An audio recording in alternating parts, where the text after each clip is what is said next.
Hi ಎಲ್ರಿಗೂ ನಮಸ್ಕಾರ. ಇವತ್ತು ನನಗೊಂದು ಚಟ್ನಿ ರೆಸಿಪಿ ತೋರಿಸ್ತಾ ಇದ್ದೀನಿ. ಈ ಚಟ್ನಿ ಅಂತೂ ಜ್ವರ ಬಂದು ಏನಾದರೂ ಬಾಯಿ ಕೆಟ್ಟಿದ್ರೆ ಅಥವಾ ಸಾಂಬಾರು ತಿಂದು ಬೇಜಾರು ಅನಿಸಿದಾಗ ಈ ರೀತಿ ಒಂದ್ಸಲ ನೀವು ಈ ಚಟ್ನಿ ಮಾಡಿ ನೋಡಿ, ತುಂಬ ಟೇಸ್ಟಿಯಾಗಿರುತ್ತೆ. ಇದು ಮಾಡೋದು ಸಹ ತುಂಬ ಈಸಿ. ಇದಕ್ಕೆ ಯಾವುದೇ ಗ್ಯಾಸ್ ಅಂಟಿಸೋ ಅವಶ್ಯಕತೆ ಇಲ್ಲ. ಸ್ವಲ್ಪನೂ ಎಣ್ಣೆ ಉಪಯೋಗಿಸದೆ ಮಾಡೋ ಚಟ್ನಿ. ಈ ಚಟ್ನಿ ಬಂದು ಬಿಸಿ ಬಿಸಿ ಅನ್ನಕ್ಕೆ ಹಾಗೂ ಮೊಸರನ್ನಗೆ, ಮುದ್ದೆಗೆ ಒಳ್ಳೆ ಕಾಂಬಿನೇಷನ್ನು. ತುಂಬ ಚೆನ್ನಾಗಿರುತ್ತೆ ಇದು. ನೋಡಿ, ಈಗ ಇದು ಮಾಡೋದಕ್ಕೆ ಅಂತ ನಾನು ಒಂದು ಸ್ಮಾಲ್ ನಿಂಬೆಹಣ್ಣು ಗಾತ್ರದಷ್ಟು ಹುಣಸೆಹಣ್ಣನ್ನು ಚೆನ್ನಾಗಿ ತೊಳೆದುಬಿಟ್ಟು ಒಂದು ಬಟ್ಲಿಗೆ ಸೇರಿಸ್ಕೊತಾ ಇದ್ದೀನಿ. ಅದಕ್ಕೆ ಸ್ವಲ್ಪ ನೀರನ್ನು ಸೇರಿಸ್ಬಿಟ್ಟು ಒಂದು 10 ನಿಮಿಷ ನೆನೆಯಕ್ಕೆ ಬಿಡ್ತಾ ಇದ್ದೀನಿ. ಖಾರ ಕಡಿಮೆ ಇರುವ ಹಸಿಮೆಣ್ಸಿನ್ಕಾಯಿನ ಒಂದು 6 ಹಸಿಮೆಣ್ಸಿನ್ಕಾಯಿನ ಮಿಕ್ಸಿ ಜಾರ್ಗೆ ಮುರಿದ್ಬಿಟ್ಟು ಸೇರಿಸ್ಕೊತಾ ಇದ್ದೀನಿ. ಆದಷ್ಟು ಖಾರ ಕಡಿಮೆ ಇರುವ ಹಸಿಮೆಣ್ಸಿನ್ಕಾಯಿನ ಯೂಸ್ ಮಾಡಿ. ತುಂಬ ಖಾರ ಇರೋ ಹಸಿಮೆಣ್ಸಿನ್ಕಾಯಿ ಯೂಸ್ ಮಾಡಿದ್ರೆ ಹೊಟ್ಟೆ ಎಲ್ಲ ಉರಿಯುತ್ತೆ ಈ ಚಟ್ನಿ ತಿನ್ನಬೇಕಾದ್ರೆ. ಒಂದು 10 ನಿಮಿಷ ನಾವು ಹುಣಸೆಹಣ್ಣು ನೆನೆಯಕ್ಕೆ ಬಿಟ್ಟಿದ್ವಲ್ಲ, ಈಗ ಹುಣಸೆಹಣ್ಣು ಚೆನ್ನಾಗಿ ನೆಂದಿದೆ. ಆ ಹುಣಸೆಹಣ್ಣನ್ನು ಮಿಕ್ಸಿ ಜಾರ್ಗೆ ಸೇರಿಸ್ಕೊತಾ ಇದ್ದೀನಿ. ಈಗ ನೀರನ್ನು ಸೇರಿಸ್ಬೇಡಿ, ಬರೀ ಹುಣಸೆಹಣ್ಣನ್ನು ಮಾತ್ರ ಸೇರಿಸಿ. ಒಂದು 2ರಿಂದ 3 ರೆಂಬೆ ಆಗೋಷ್ಟು ಕರಿಬೇವನ್ನ ಚೆನ್ನಾಗಿ ತೊಳೆದ್ಬಿಟ್ಟು ಮಿಕ್ಸಿ ಜಾರ್ಗೆ ಸೇರಿಸ್ಕೊತಾ ಇದ್ದೀನಿ. ಹಾಗೆ 1 ಟೇಬಲ್ ಸ್ಪೂನ್ ಆಗೋಷ್ಟು ಜೀರಿಗೆ, ಹಾಗೆ ರುಚಿಗೆ ತಕ್ಕಷ್ಟು ನಾನು ಕಲ್ಲುಪ್ಪನ್ನು ಸೇರಿಸ್ಕೊತಾ ಇದ್ದೀನಿ. ಈಗ ಸ್ವಲ್ಪನೂ ನೀರು ಹಾಕದೆ ಇದನ್ನು ಪಲ್ಸ್ ಮೋಡಲ್ಲಿ ತರಿಯಾಗಿ ರುಬ್ಕೋಬೇಕು.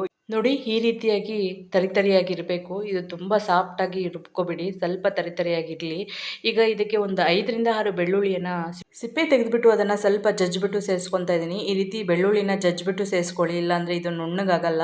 ಈಗ ಒಂದು ಅರ್ಧ ಕಪ್ ಆಗೋಷ್ಟು ಸಣ್ಣ ಈರುಳ್ಳಿಯನ್ನು ಸೇರಿಸ್ಕೊತಾ ಇದ್ದೀನಿ. ಸಣ್ಣ ಈರುಳ್ಳಿ ಹಾಕಿದ್ರೆ ತುಂಬ ಟೇಸ್ಟಿಯಾಗಿರುತ್ತೆ ಈ ಚಟ್ನಿಗೆ. ನಿಮ್ಮ ಹತ್ರ ಏನಾದರೂ ಸಣ್ಣ ಈರುಳ್ಳಿ ಇರಲಿಲ್ಲ ಅಂದರೆ ದೊಡ್ಡ ಈರುಳ್ಳಿ ಮೀಡಿಯಮ್ ಸೈಜು ಒಂದು 2 ಕಟ್ ಮಾಡಿಬಿಟ್ಟು ಸೇರಿಸ್ಕೊಳ್ಳಿ.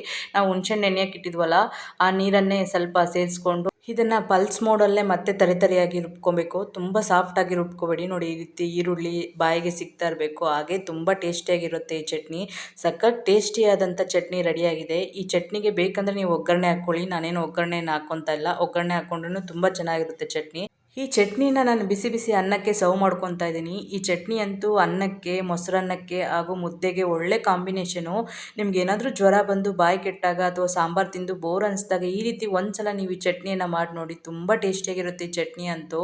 ನೀವು ಟ್ರೈ ಮಾಡಾದ್ಮೇಲೆ ನನಗೆ ಕಮೆಂಟ್ ಮೂಲಕ ತಿಳಿಸಿ ಹೇಗಿತ್ತು ಅಂತ. ನಿಮಗೆ ಈ ವಿಡಿಯೋ ಸ್ವಲ್ಪನಾದರೂ ಇಷ್ಟ ಆಗಿದ್ರೆ ಪ್ಲೀಸ್ ಒಂದು ಲೈಕ್ ಮಾಡಿ, ಹಾಗೆ ಶೇರ್ ಮಾಡಿ. ವಿಡಿಯೋ ನೋಡಿದ್ದಕ್ಕಾಗಿ ಎಲ್ಲರಿಗೂ ಧನ್ಯವಾದಗಳು.